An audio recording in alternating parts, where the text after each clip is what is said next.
Awesome. Anyone that you're looking at particular? I know there's a couple of players who it's their first time playing the entire game tonight. Ooh, Um, okay. I know Table 18, Naren Zaid, because the only reason I know is because he's playing one of my decks.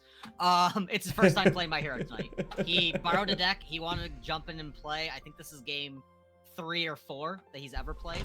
Okay. We had a lot of good matchups going off right off the bat too. Well, let's jump from table. Tony 2 and KO. Ooh, Tony could be pretty good. I think I'm not sure if Tony's streaming right now, but of course, if he is, guys, definitely go check out Iowa the Boat. We can jump from table to table, see if there's any interesting characters that we might be able to peep. There's a Kamui Woods. I'd actually be super down to get I'm that. in for Kamui. All right, Kamui's so my second favorite character of this whole set. I'm in. Table 2 will have us watching Kamui Woods versus Midoriya. No way, what a matchup. Oh, this is the match. Oh, it's Craft and Soldier too. Oh, yo, let's go. All right, we'll set up that. I want to talk about other pillars of the community here. I don't think there's a single day that Soldier's not on the Discord helping people out. And Craft is one of the main guys over at Universes Academy, doing a bunch of content over on their YouTube channel. Like, their videos are really good, really for them. I love they do like this podcast format and they give a breakdown of every symbol. I've thoroughly enjoyed consuming their content, so you guys should definitely go check them out. All right, let's. So we have Craft on Kamui. Yep, Craft on Kamui, and Soldier is on Midoriya. Yeah, I know. If you guys know, dear friend happens to be one of the board of directors at Jasco Games. He plays in tournaments a lot. The man loves his Midoriya, so I think he's gonna be very excited to be seeing that here. Looks like we got Woodman fans in chat right now.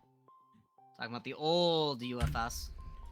All right, so when we're talking life totals, what do they start at? Midoriya starts at 28. Kamui starts at, I believe, 28 as well.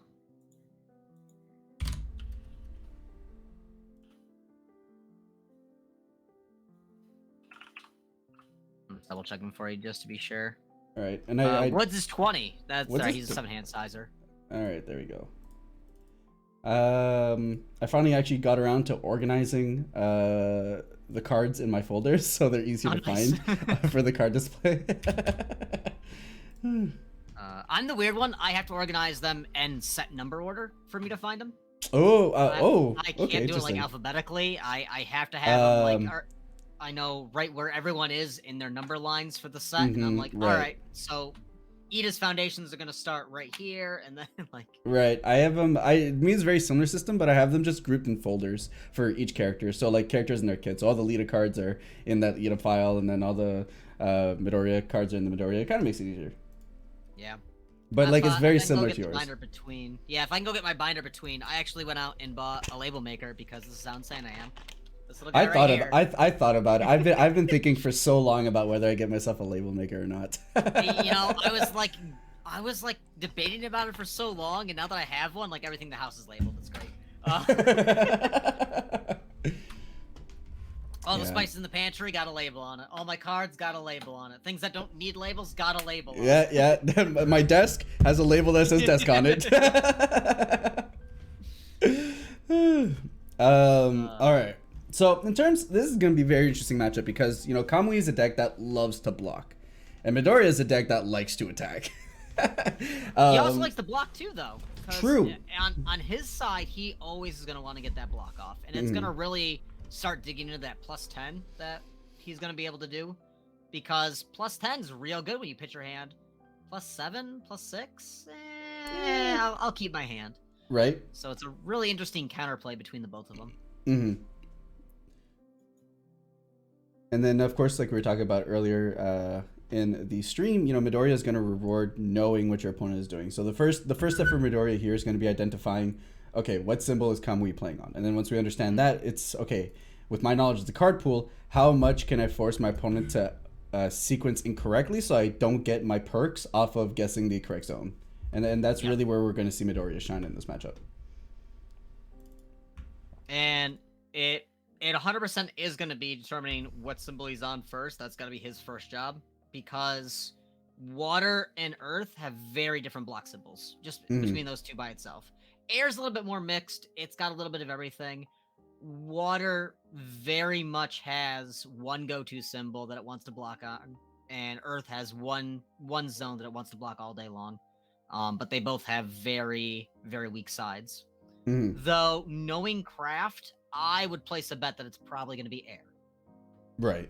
I mean, and Air just has such like incredibly good cards, right? Like you have access to the entire Jira pool, which is like really, really solid. Gives you a little Walkling, which is wall. Convoy's Yeah. favorite card. Walkling is so good. There are matchups where like I end up not seeing Walkling, and I'm like, oh no. My win rate between having Walkling in my staging area and not are like incredibly disproportionate. It's probably the same about like Kirishima having coordinated effort or not. You know, Yeah, it's that big of a card in the game plan. Yeah, it's just at any point in time, just being able to say, no, even if it's a half block, even if it's unblockable or what you say, like I'm going to make sure that, I can get in there and prevent all that damage, which is huge, especially with the Zero cards being really strong as well, right? The throws being as prevalent as they are, especially being chilling in the water symbol, which means like Asui gets access to him too if she wants to, can really make it dangerous and really protect you in terms of just the big attacks that can come to you in the format. Yeah, if he's on water, he has access to every throw that is in print right now, except for Midoriya's. True, He that doesn't is have true. access to reverse throw, but the rest of them are real good. Well, I mean, tape toss. Yeah, I think it's Grasping tape toss. It's the one that has the stun on it. Yep. Really good just to slot in. Sero's pseudo throw, that where it just can't be blocked by whatever zone it's in. Like, also very fun for that. Yeah, I mean, you can build your entire deck on Kamui with just throws. The sad thing is that your opponent's never gonna block. Yeah. So you're never gonna get affected. Like you're like, yeah, you're gonna take full damage, or I just get better the more the game goes. So Right. And so, when we're talking about how like Kamui sequences, like what are we looking at, right? Like are we looking at like a poke stop character, poke stop, or I don't think Kamui typically lines up to being a very bursty, here's all my attacks, kind of like we see with characters like Tokiyami or anything like that. What does the play style for Kamui Woods really line up as typically? So for me personally, and I play him on water myself because water is my favorite symbol out of all of here. Water lets me poke quite a lot and just get +1/+2 on my side. And I very much lean into the defensive side of Kamui, where every time I block, the next attack is -1, the next attack's Right. -2, the next attack's -3, and I will stay on that block side and just drag the game out as much as I can. The problem in this matchup is that my game plan will 100% lose to Midoriya. Just going, I'm gonna hit you +10 this turn, draw a fresh hand of cards, and hit you for +10 next turn. So it really Kamui depends on what symbol he's gonna be on. If he's going to be on Earth, he's also going to probably play a little bit more of the poke gameplay using the Kirishima package. Hardened Jab and Coordinated Effort's going to be really solid with that. Right. On Air, having access to Jiro, having access to Ochako's Throw to get cards back, you're probably going to see longer plays, but I don't see it going more than like 2 or so. Right, looks like he's on Earth. On Earth, Yep. right, okay. He is on Earth, yep. I just saw a Year So Obvious drop in the Kirishima package. So. All right. So it's going to be a more defensive Kamui. It's definitely going to play more into the, I'm going to take turns 1 and 2, probably to build up as much as I can, maybe throw out a Hardened Jab for the extra build.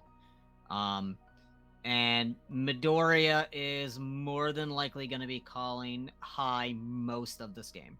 And looks like I think we're on good. Haven't seen anything that's not. Yes, yep, we're on. Okay, good. Yeah. So both decks having Earth. We're seeing the Nomu cards, the Kirishima package. Probably playing Coordinated Efforts and everything that's sweet comes to that. Whereas Midoriya has the ability with what Good provides to be very explosive, chip in that damage. So it's. I think in this current situation, Midoriya being on Good could probably line up to being a pretty solid play. Here we're going to fail the check, and then we're going to build 3. Which I think is the right answer. You want to keep a couple things in hand, and just failing a check after 3 is not. It doesn't feel terrible. It's not the greatest, but you're like, okay. It's not like you're going 3rd, where if you miss the check turn, on your first card. Yeah, exactly. All right, and kicking it off right with a jab, right? I'm not wrong? Yeah, there we go. Looks to be a jab, yep. Oh yeah, this system is incredibly easier to find cards because I used to just have them as I downloaded them from UVS Ultra. So like I started to have to remember. Oh, that's Okay, chop, not jab. You have the wrong uh, card up. Your easy system, but still doesn't prevent misclick. it looked like the exact same card. Oh my god. All right, it might be chop. It might be I'm chop. looking. Yeah, yeah, Might it's be chop. chop. It's chop. It's chop. It's chop. Okay, no, I I just, go I wrong. just, That's I, not ju- fair. I, ju- I Oh, just don't okay. know card. I just don't know card names.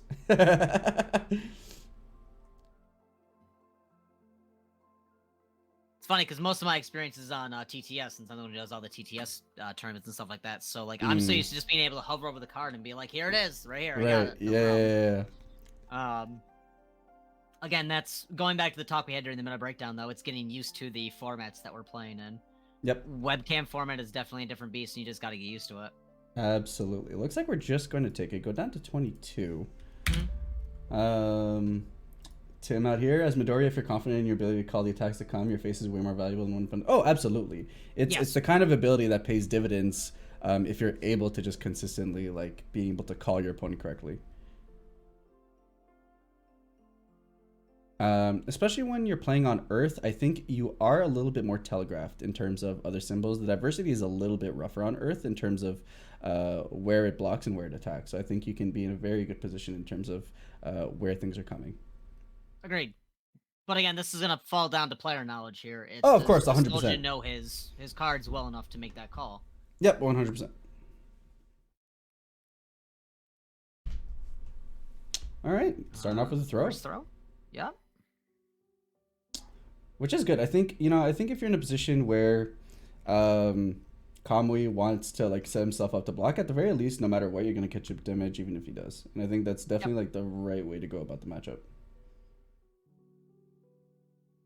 Yeah, Midoriya's throw is, and even if you don't block it, you go again. It's one of those kind of suck or suck kind of cards where either I'm gonna take 5 damage and you're gonna draw a card, or I gotta waste a card and still take damage. And still take damage anyways, yeah. Yup. That's another one of my favorite things in this set as well. Is a lot of the cards are there to put you in a bad spot where you have to make a choice of what is the worst of the two. Don't pick that one. Right.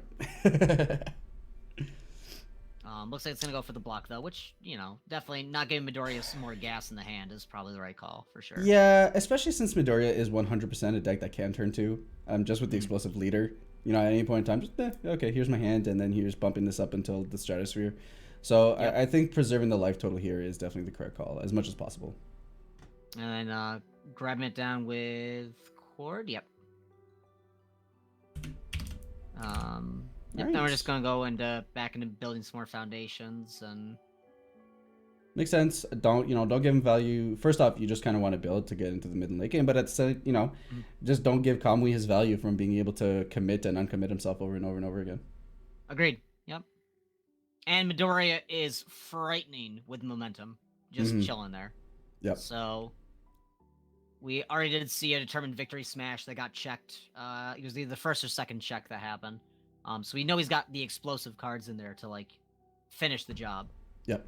And being able to use momentum for a lot of the other cards instead of using the +10, or if Crafter runs on an empty hand, it's +10 damage immediately. Yeah, exactly. You always have to be able to represent a block, because if not, the Midoriya player could just commit to it and then just force you to basically like Oko yourself. Yep. And then now I'm right. Now it's a jab that came out. Yeah, this is the jab. Yeah. All right, buffing up its damage. And I think we're going to be seeing a lot more poke play, I think, from Kraft this time around, by the looks of how the game's going so far. Good doesn't have that much deadlock hate, so I think you might just see him go up to, I wouldn't say more than like 13 or so, but I could definitely see him going to the deadlock area and just being like, all right, what can you do on this one? Right. And that's one thing where, like, as a player, like as a newer player getting into the game, it's I've just kind of told myself, like, okay, no matter what, you can't deadlock, because some of these deadlock abilities like feel like they just straight up lose the game for me. But recognizing, like you said, what card pools have access to what in terms of deadlock abilities definitely changes up. Maybe it's not so bad. or I have the ability to go into deadlock, but then I can get rid of one of my foundations with my abilities to kind of get me back down. So Yep. I think mitigating when to get into deadlock is one of those level up capabilities of a player as they get more comfortable with the game. 100% agreed there. And it definitely is something that shows not only just knowledgeable skill in the game when you know when deadlock can and can't happen on that, or like, Mm-hmm. but it's even another thing of like, Evil's deadlock. I don't care. You're gonna Right. destroy 2 foundations and get me out of deadlock. Okay, cool. Thanks. Right. That's Like, fine. yeah. It's almost as if Evil doesn't have deadlock really, Right. because of how much that doesn't really affect anything. And like, Texas Smash coming out though, so we're probably gonna be getting a good line coming out. I would imagine. I mean, he definitely has the foundation to be able to commit into an aggro line here and still have defenses up. So, and even if not, trying to get Midori off tilter here by signaling and basically playing a bluff hand or a poker hand, but you have another attack coming, also very strong too. So I definitely had a couple spots where I think there's another attack that's coming down the line, and it just nope, I'm gonna build now, and I've already wasted too many resources preparing for that next hit to hit me in the face, and never comes. So right. All right, so we've mitigated the speed debuff, and now we're attacking into the stratosphere here. Yep. Looking at 8 to 11 damage. Yeah. Buffing up our next one by 4. Looking like there's 2 cards in hand, so Midoriya does have a way to block this, so it doesn't matter how hard your attack is, if it's slow, it's gonna get blocked. So Yep, but checking unfortunately, a 3 though, this is back Mid City. You back have to to back. commit here. You have to. I don't think you can take this. This is tough though. No. Back to back checks. Yep. And that next attack is the next 4 damage is gonna come through. So you're hoping that Kirishima that Kamui also has a bad check on that regard. All right, barrage. Yep. He did get a bad check, but barrage being barrage. Yeah, it's fine. It's not all that expensive, and he's got the resources for it.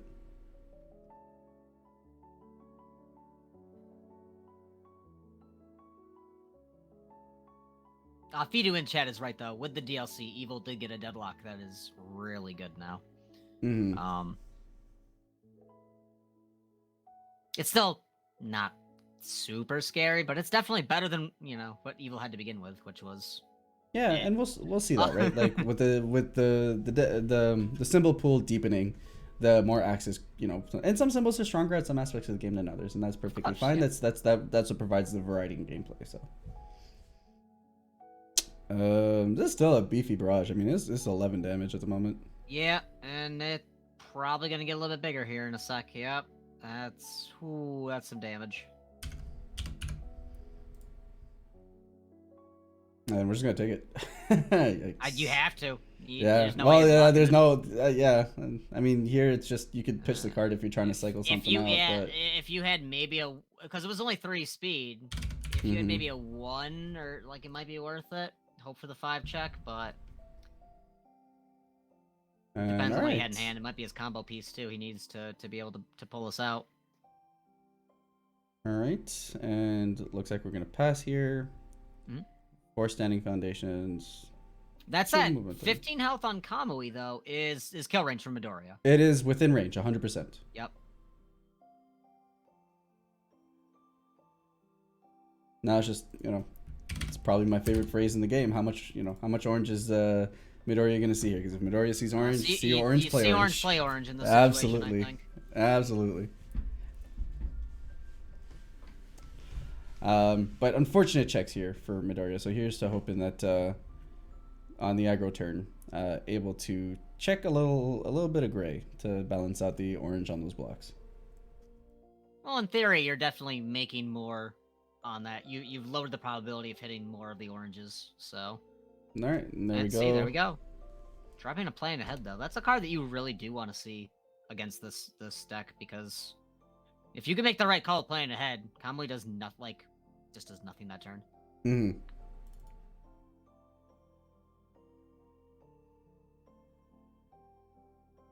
And with setup strike being here, normally I would say not to depending on what other enhances are gonna pop on it. Normally I would say just to let the setup strike happen, just take the damage. Mm-hmm. But I think Kamui still is gonna want to block. Looks like there is 3 cards in Craft's hand by the looks. Yep. So yeah, he's got eventually can get a -3 damage on the attack. So technically speaking, it's a -6 because it's -1, then 2, then 3 if there's 3 attacks that come out. So Right. I mean, six damage mitigation, but when you're playing again, it's the same thing with Texas. When you play setup strike, you know something's coming up next, and Midoriya has to come out swinging. There's nothing. Yeah. Yeah, and I think you're in a fine position to do so. So, like I predicted here, just take the setup strike here. Down to 10. So, what's your preferred way of denoting if an attack has dealt damage? Because I'm still getting used to marking it. Yeah, if you let me hide off camera for 1 second, I can go get the box. I bought a bunch of little tokens. Okay. I got a ton of tokens from old games anyway. So these are the ridiculous toolbox of everything I need to play this game, even though this game has no actual tokens. These are all my lovely Eraserhead tokens, all the old brain damage tokens. Oh wow. But yeah, no, I have these little explosion resin pieces from some firefighter game. I can't remember the name of the game. It wasn't even a CCG. But I kept these little guys, and these are all my momentum markers. Oh, so that's anytime cool. that I drop something on momentum, it gets one of those guys on it. Otherwise, I will 100% forget, throw it in my discard, and never see momentum for the entirety of the game. Yeah, it's turning my card sideways, upside down, something like that. I haven't figured out which way is my preferred way thus far, but that's definitely where I've been leaning it to. Nope, I've got tokens on tokens on tokens, and I use them very, very much so. Okay, this is incredibly dangerous here. This is 100% lethal range. Like a throw here with enough juice, and that's that. Yeah, I don't know if you've seen the Discord enough times, but I remember the old no capes meme from The Incredibles. Right. Yeah. Someone put a picture of her with my face on it, just as no dice. I despise having dice as a token. I don't mind if you use dice on the other side of the table. Right.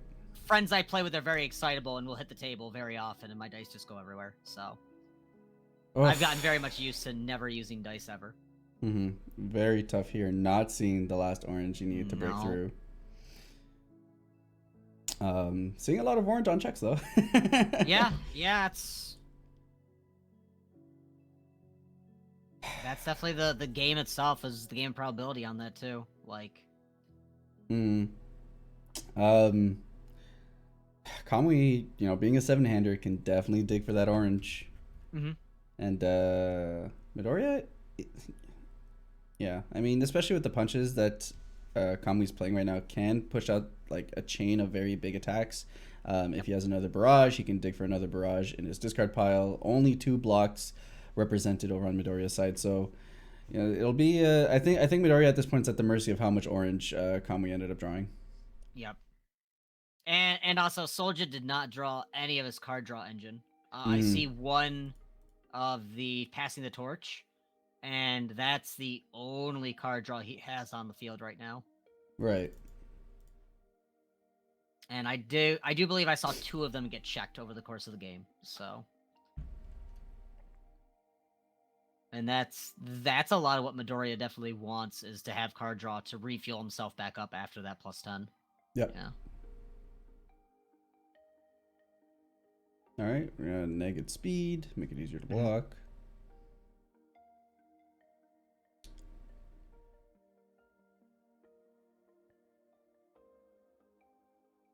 I'm gonna get and I don't think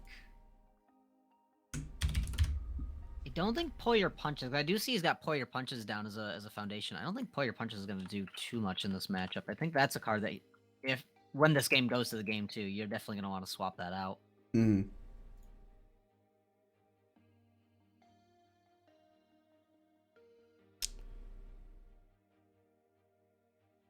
All right, we're getting that speed back up. So now we're at 3 mid, still shooting for 5.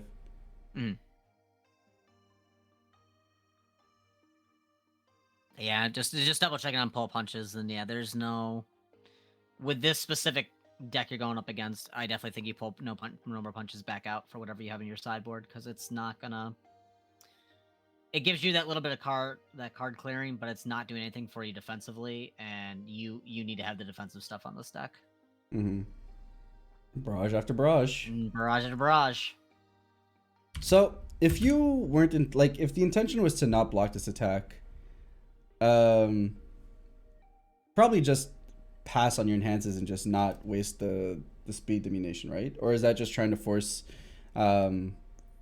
Craft here to commit resources into getting his attacks out? I think it's probably going to be a force as well. Plus with Midoriya having a built-in speed debuff, granted, in theory, one other third time, it's okay to use your speed debuffs now and Right. just have to rely on your Midoriya call. Okay. Because again, there's another Relentless coming out, so you can definitely dissuade him from playing Relentless. I mean, you're not going to stop him, but... All right. We'll draw an additional card.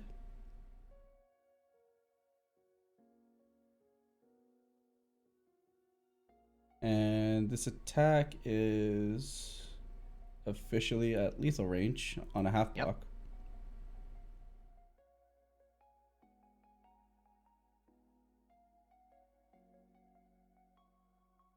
And I think we're sending it over. Yes. All right, we'll attempt to block, and it checks. That's okay, good. At least one full block there, so one more card going to be seeing.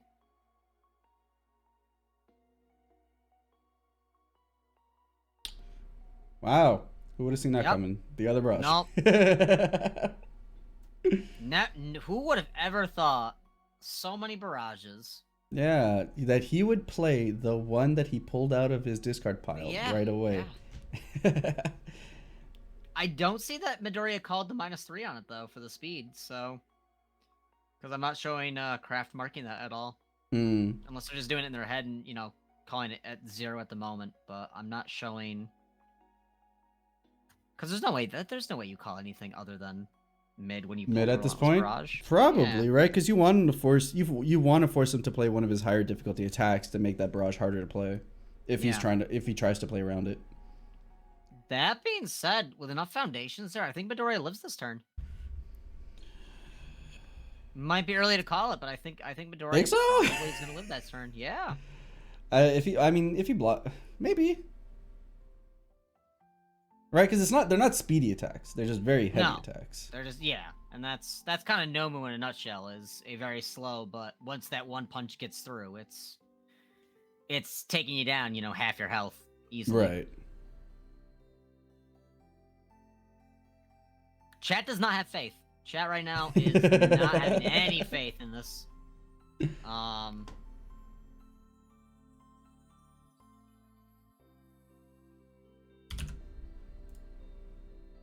Yeah, and All right. So yes, this is a big attack once again. Yeah, and I'm not sure if that, again, dice problems. I'm not sure if that's the speed die or if it's just additional damage as well. But we might be looking at a 7 speed. Yeah, I'm not too sure if... So this is probably damage. Okay, nope. It looks like Midoriya's going to scoop it up. That's going to be the scoop there. Yep. All right, there you go. So Craft on Kamui taking it down over Midoriya in the first game. Sideboard options. What do you think we bring in?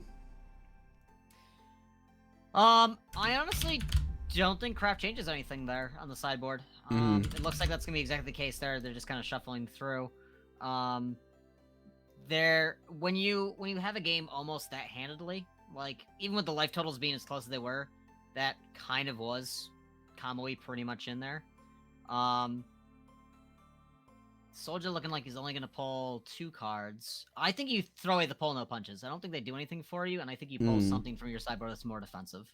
Right. That's gonna stop, you know, that jab combo happening. Anything that you have that can reduce down speed is absolutely going to be the right answer there. Right. Well, it does seem like we're pivoting it off. I mean, in terms of, you know, Soldier Pure probably going to be staying on Midoriya, but otherwise he'd have to have access to, like, what, Jiro or Kirishima as well. Does look like we're just Hmm. pivoting it off 2 cards. Yeah, and looking at the deck that Midoriya has there, I don't think it can pivot. Mm-hmm. It looks very much in Midoriya's game plan, where Right. it's going to draw 4+10 damage. Yeah. Kamui definitely has some pivot options. Hopping into Nomu or hopping into Kirishima, but I mean that's kind of Earth's kind of strong suit. Is that whole package is so good and plays well to each other. So Yeah. a character swap doesn't change too much on how you're playing. Because the kit itself is self-serving and not front. Yeah. Yeah. Okay, well, it looks like we're going to dance with the ones that got us here. Yep. I don't even think, like, maybe the biggest thing on terms of, like, Midoriya's side was maybe holding more mid blocks, maybe predicting that the barrages were going to be the biggest thing that were going to be coming from Craft's side, and then maybe holding a couple more mid blocks. But for the most part, besides that, I don't know if there were any, like, abhorrent errors, I'd say, on either player's end. Just no. Sometimes the hand Just you're bad provided checks. with, bad checks, or your hand provides you with, about as much orange as you're able to run with. So Yeah, I don't think there was any like big misplays. I just definitely think that the check game was very much, if you check a lot of orange, you're going to lose the game. mm-hmm. All right, looks like we will be one mulligan deep for our Midoriya player here, and Kamui ready to go. So Midoriya will be kicking us off. Now, looking at both the decks, which one do you think is going to take the advantage in game 2? Even just without knowing the sideboard, do you feel Kamui's going to sweep this out, or do you feel that Midoriya has enough tricks that some good checks will be able to eventually push through? I think Midoriya needs to go fast. So I will say that the first player advantage here, being the first one to start putting on pressure, especially against a 20 life character, is going to be a big deal. Because Kamui is one of those characters where if he has a lot of resources to play with, just because you're going to be able to string multiple blocks back to back, you're going to be able to string multiple attacks back to back, and getting that value off of Kamui being able to uncommit, recommit himself over and over and over again, you want to mitigate his ability to be able to do that. And I think it's one of those characters where you just want to hit him multiple times very fast. Right. Because you want to put him in a position where he has to choose between being aggressive or being defensive, and that not making that position free for him, because he's just going to be able to do it into the late game. No, I'm 110% agree with you on that. It's also why Kamui loses a lot to poke characters too. Any character that can really just poke him down or do like 1 or 2 attacks a turn, it just kind of mitigates what Kamui wants to do.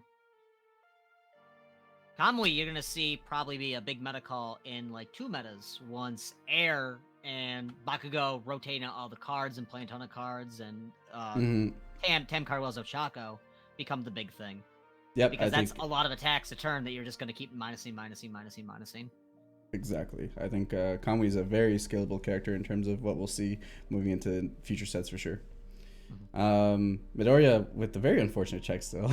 I mean, lined up their build accordingly, but that's 3 attacks that we saw on that one turn. So here's to hoping the deck is a little bit more forgiving.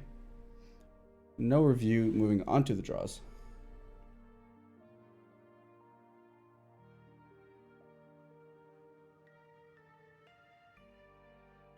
And Kamui dropping down Super Regeneration, which is the card I thought we were going to see a lot more of last game. Just being able to get that 3 health back on a 20 health character is so huge.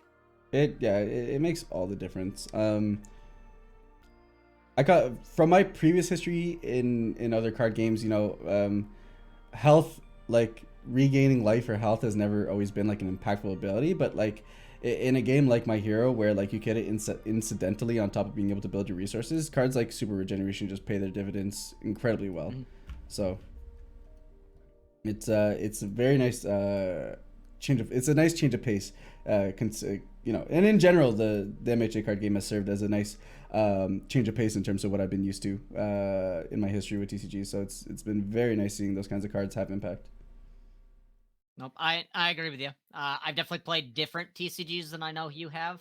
We're definitely on 2 sides of the TCG world there. But My hero definitely has that nice like palette cleanse where Mhm. every ability feels impactful. Every Yep. turn feels like it can change the favor of the game one way or the other. There's no real dull moment.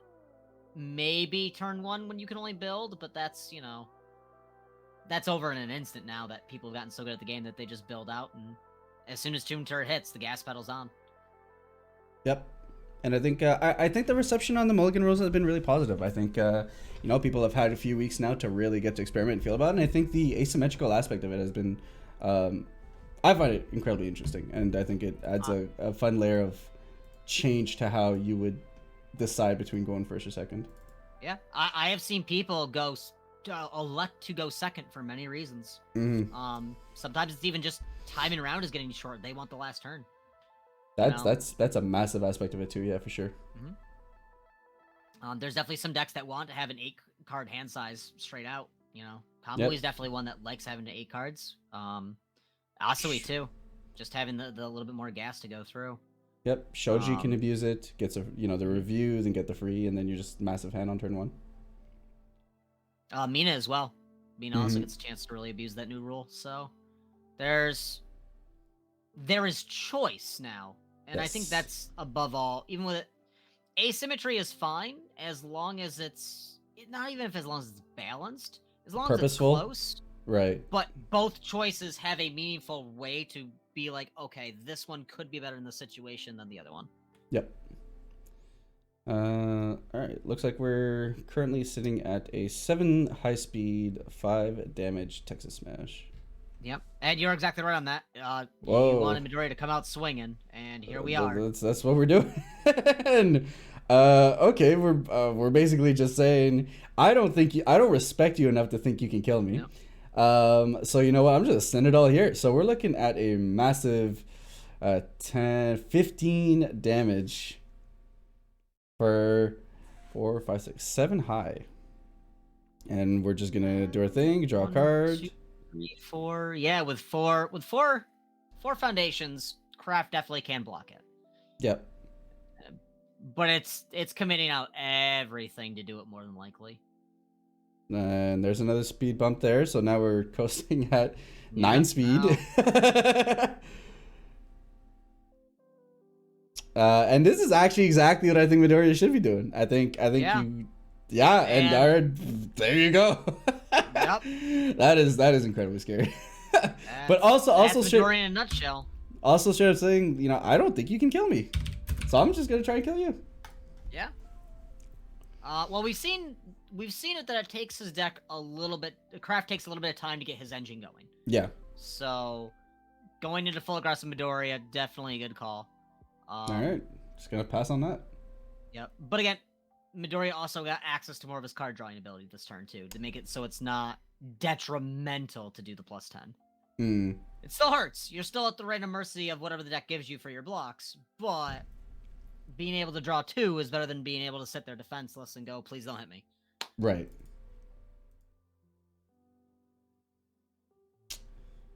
All right. So getting in there with a jab. Yep.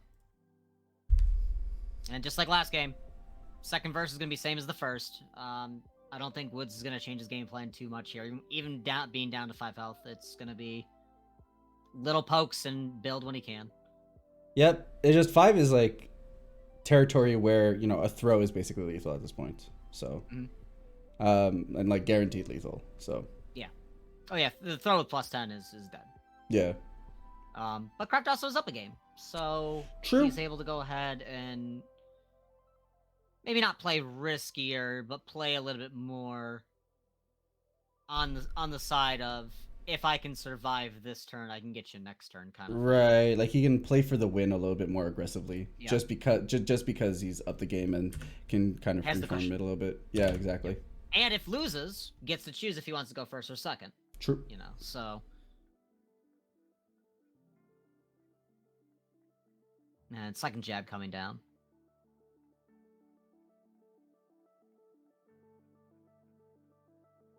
In fairness, though, I don't think Combo is going to be able to deal 22 damage here. I don't think so either. But the thing here is like, how much can I get away with early, and then that'll make my potential barrage turn. that much easier. So Correct. And you just need to bank on the fact of don't draw a throw this turn. right.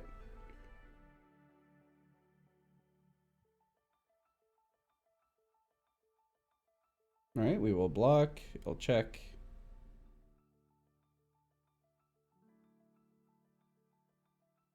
I get a free damage off it from Kamui though, so. Yeah, I mean the big thing here is that the block also serves as kind of like an additional review, right? If Soldier here is holding on all grays, then at least not only is he mitigating damage, but he's also getting additional review steps by just getting those out of his hand. Yep. Because you're on the all orange path now. With being at that low, your best bet is to dig for your throw and guarantee the win. Exactly. Is that Barrage again? I can't tell because the foiling. The lights. That's Texas. Weird. That is Texas. That Smash. is Texas. Okay. Yeah.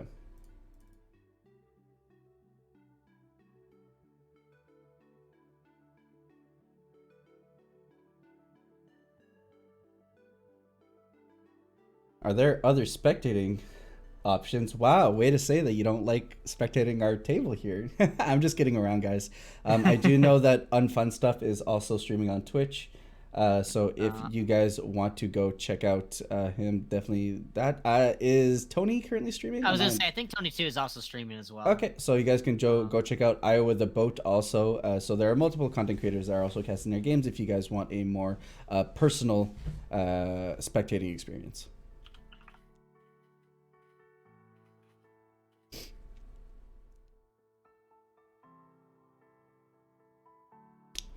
All right, so we got a chunky one here. Currently sitting at 9 damage, but its speed is 1 at the moment. So I believe so. Yeah. I've gotten slowly used to player customs. On the card means negative. Off the card means positive.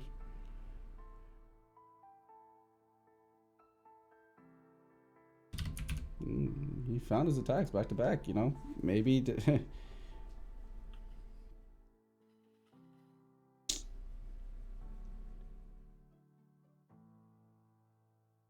I was only kidding. I did. I didn't take it personally. But yeah, no. Here, I think Midoriya, might be in danger here. Representing 13 damage now, so representing lethal. Lethal is on board, and no, that's just the attack's slow. That's just a scoop. No, that's scooped. Okay. Wow. So here Midoriya being in a position saying, "I don't think you can kill me," and Kraft here responding by, "Sir, I actually can." Sir, can I interest you in a murder? So I also didn't think he was gonna get the kill. I didn't think so. I'm not gonna lie, me neither. Yeah, I did not think that Kamui would be able to get there. So huge, especially on a full block early on. Wow, very well done. Huge disrespect. He just straight up. You're alone in the woods. No. Honestly, at that point, I actually don't hate the call though. I think the early, I know I can get 15 here, and I think it's. I wouldn't have put Kamui here in a position to be able to deal that much damage to me. So I don't hate Soldier's decision point on that at all for sure. Yeah. Without even seeing what his hand is, I think that was the right call by far. Yeah. No, you were 100% right though with your call that it had to go to an aggressive state, or the exact same thing was going to happen again as game 1 did. So he had to go for it the best he could. How much time is left here in the round? Looks like. Normally I judge and keep my eye on this, but since I'm not judging, I have no idea what time it is. All right, so 60 minutes was called at 7:10, so we have about 20 minutes, give or take. So let's see if we can find ourselves a second table. Yeah. I'll start at the bottom, work my way up if you wanna. Well, I have Bakugo versus Aoyama at table 3. Yeah, I like Aoyama. Cool. He does not stop twinkling, that's for sure. That he does not. There we go. This might be another tournament where we get to see a representation of every character. Could be. I mean, there's some of the low ball on like Kamui Woods. Yeah, you don't never usually see Kamui. You definitely don't see Midoriya. Aoyama coming out. Very high life totals on both ends. So this is probably game 2 or 3 that just kicked off. Yeah, I would assume with timing around, probably around game 2, but right.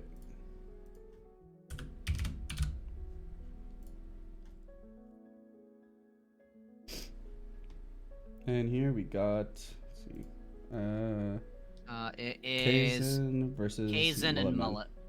Yep. I think Kaizen is the Aoyama. Yes, Kaizen's Aoyama on top. And Man. Which definitely makes sense with Man playing on Bakugo as well. Man, I tend to notice that he plays a lot more to the aggressive style, so. Right. On paper, though, I would think this is a pretty even matchup. They're both relatively good characters. Aoyama has a very big burst turn, but eventually can set himself up to make. He's got like the one turn on, one turn off kind of thing. Right. And then Bakugo, if he draws orange, he's playing orange. He's gonna keep going. But on the one hand, if you draw dead, you're kind of dead. And on the second hand, if Aoyama forces you to play a standard game and just goes, I'm not going to block, Bakugo's plan, yeah, he's taking some damage, but his plan falls apart. Yeah, Bakugo's game plan is very reliant on being able to see the right sequence of cards in his hand, whereas Aoyama can definitely strive more on just seeing selectively good, solid, singular cards. Which means, like, if Bakugo high rolls, he feels like he can't be stopped. But, you know, a little bit of falter in the game plan, and Aoyama can definitely take advantage of that, so. Yeah.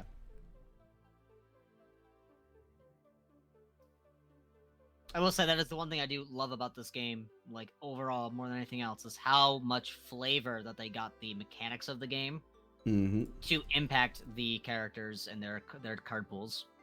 Yep, 100%.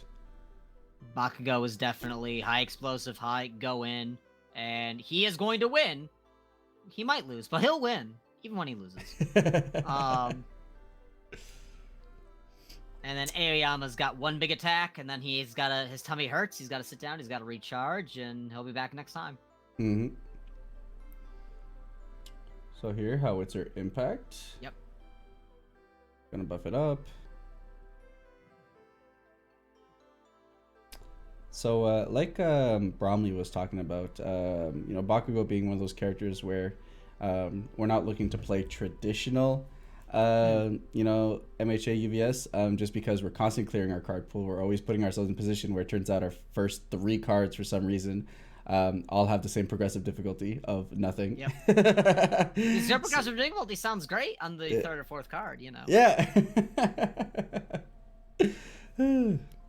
But it does have a downside, because the more you clear out your card pool, you're not getting momentum. Right. There's definitely cards that Bakugo wants that momentum is a good resource for him to have. But again, that comes down to how you want to build your deck, though. You can completely ignore the momentum aspect and just go, alright, I'll kick everything out, it's fine.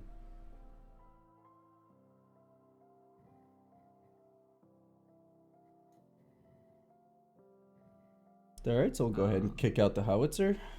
Yep. Looks like Aoyama's down to 19 by the looks.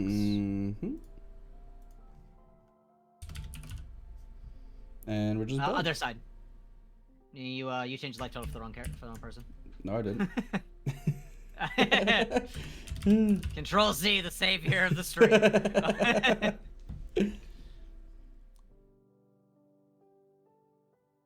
All right. And now we can see our first taste of Aoyama, just looking like pulling a full fresh hand here.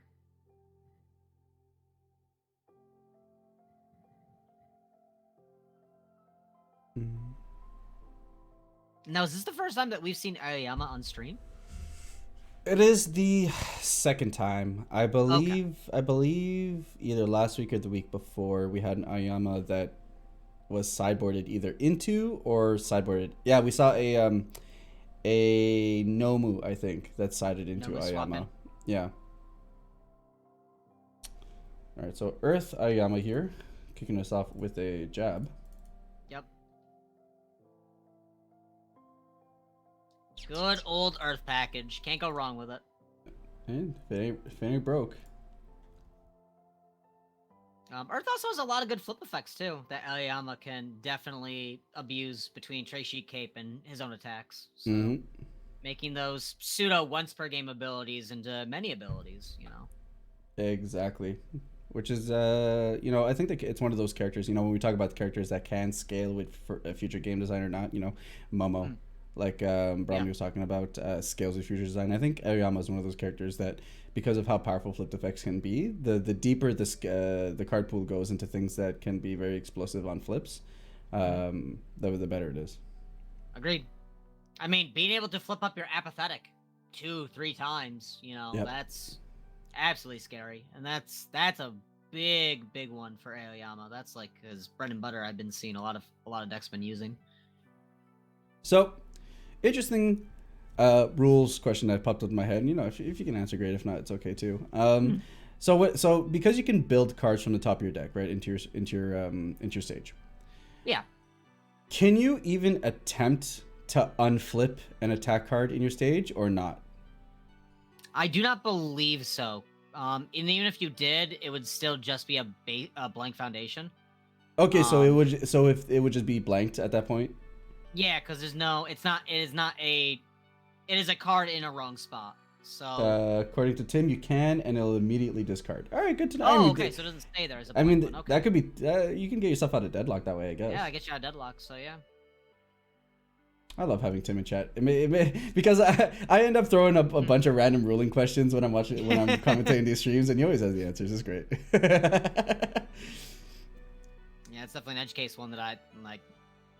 Because I know you have the information, because you can look at your face down, yeah, so you know. But like, you know, what if you went for it?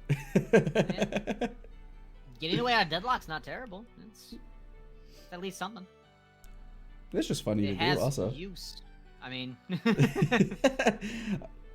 I accidentally built my Relentless Barrage. Oh no! Whoops. All right, opting to not throw it into momentum here, which is good because you don't want to be punished by Bakugo being able to burn you for it. What are we at in that one? 7 foundation. Looks like 7 foundations on Aoyama's side with 1 exhausted. Yep. Or committed. And Mullet's got gas for days. Mullet's gonna go crazy here. Alright, let's see some orange. I mean, signature right swing's the way to do it. Discard 2 foundations you don't want. Pick up 2, hopefully, attacks. Mm-hmm. Card effects like these are what make me like... And latent skill, so we're just playing the cycle game now. I love going up against... I love going up against Bakugo specifically. Like, when I'm playing Shoto, if I play Bakugos, I'm so happy because, like... Yeah, sure, you can pitch 2 for absolutely 0 value. I don't mind that that's just a card I'm never gonna flip, you know? I'm never gonna give you that opportunity. It's a foundation. It's a blank foundation. That's fine. Yeah. Missed most of that second. Yeah, absolutely. That second game between Kraft and Soldier was just both of them throwing haymakers. Yep, yeah. Both of them just said, okay, let's go. Yeah, it's okay. You gotta have good games like that. It keeps things fresh, right? Not every game needs to go to turn 10. Oh, Kirishima versus Kirishima. All right, looks like we're gonna block. Yep. Looks like it's gonna be a full block. Yep. Lot of using Manly Passionate, so yeah, pull it down. Just to keep the card pool clean, because that's gonna be a lot more attacks coming out. I mean, discard 4, draw 4. There's got to be some more gas in there. All right, we're gonna kick out the block attack. Another one. Another signature. Yep. Pretty so good. Mullet's definitely digging for the kill here. Yeah, Mullet thinks he can go for 19 damage and be on his way. Which, I mean, when you're going for signature right swing back to back, you know, all right, every time you just get to clear out all the grays out of your hand, pretty good. And if you decide you want to block it and don't take the damage, next attack's gonna be no difficulty. So Mm-hmm. I do think he's drawing a lot of gray though. I believe so. Yeah. It's very unfortunate. I've not seen much from when we've been able to kind of look through. Feature's signature right swing is great. Like it is a card that is never bad to see because it lets you cycle. It's a And if you like your hand, you just play it last. You know. yeah. It's a starter that opens up lines of play for you that you might not have had available to you on that turn. Because like not even just offensively, but defensively, right? Like even if you're not digging for attacks, maybe you're digging for high blocks or low blocks or something, right? So it gives you the option to turn your hand into something that might be more functional. Yep, it looks like it was a half block there.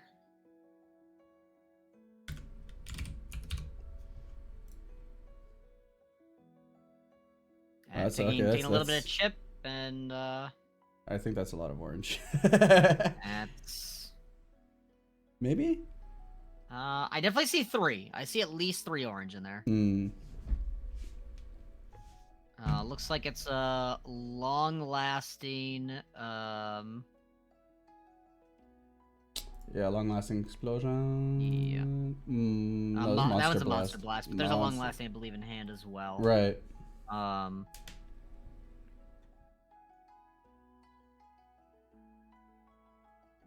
that's something that Bakugo is really good at with all of his cards, is that they kind of give you the lines on them for you. You're incentivized to play the attacks in the zones, so. Yeah, just to get their full benefits. But again, it's also poker play too. Sometimes you can be like, "Yep, my next low attack sure gonna be a real strong low attack. It's a high." Yeah. Hey, you gotta bait people out, right?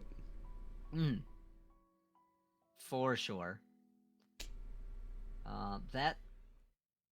That being said, on Ayana side, it's still a lot of foundations that are going to be able to be used for a lot of the blocks coming up here, and I don't see very much in how Bakugo is going to be able to make these attacks faster. I think the beauty with Bakugo isn't so much being able to speed up his attacks as you just end up forcing your opponent to clog up their card pool to a point where they just can't effectively block anymore, right? Like now we're in a situation where only 2 active foundations plus a character card, and you can just keep kicking it out, clearing his card pool, and as long as he keeps seeing orange, like eventually your opponent's not gonna be able to block, and you can bump up that damage to a point where it just does a lot. Yep. That's Howitzer that just dropped, or Blast Right? Blast Rush Turbo. Blast Rush. Oh, there it goes. Okay, it's like my camera just really screwed up on your stream there. Yeah. OBS Ninja will do that from time to time. That's okay. People aren't here to see my face; they're here to watch card games. No, absolutely. The showcase of the community is just as important.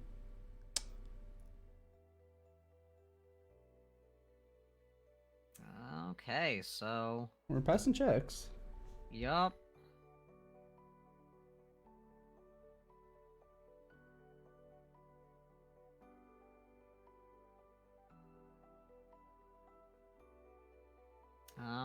Looking like that's a pass there finally. No other enhances by the looks going through. So yeah, this Blast Rush is gonna go very, very poorly, and there's the damage. Down to 9. Down to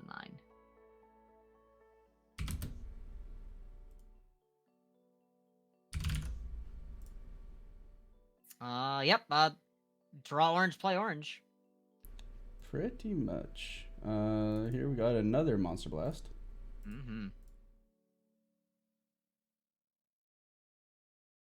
But there's not much left for Bakugo to really destroy for his ability, so it's gonna be just a lot of base damage coming out.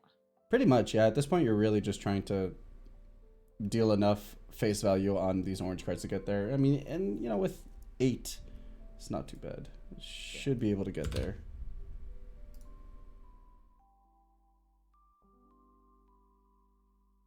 Okay, it looks like we're gonna take it. Go down to 4. Yep. Well, Kazan doesn't have any cards in hand, so he's definitely taking whatever's coming out. And that should be it. That should be 4 damage right there. Yeah, another signature. On top of it being yeah, and then another orange in hand. Yeah, that's All right. Yeah, and that was the it. power of being able to sculpt the hand, right? Just being able to effectively dig 4 cards deeper just for playing attacks that were already attempting to swing for damage. Definitely makes it really good at being able to sculpt your hand to a point. So Bakugo winning. I'm not too sure if this was game 2 or 3, so I guess we're about to find out. We'll find out. Yeah.